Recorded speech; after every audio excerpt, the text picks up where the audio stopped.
అసభ్యకరమైన పోస్టులు పెడతా ఉంటే మీరొచ్చి ఇక్కడ పోటీ చేసి, మీరు గెలిచి ఇంకా నెక్స్ట్ ఏం అరాచకాలు చేస్తారు? మీ సైనికులు ఇంకా ఏమేం చేస్తారు?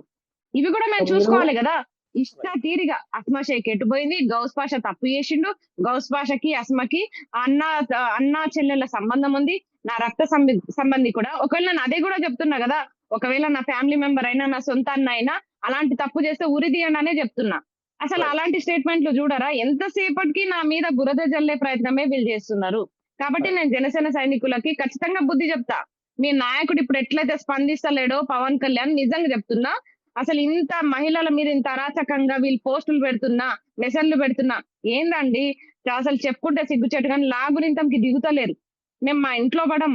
అసలు ఎవరితో మేము ఒక మాట పడం. అలాంటిది వీళ్ళెవరు నన్ననడానికి? వీళ్ళు రైట్. తెలంగాణలో పుట్టలేదా?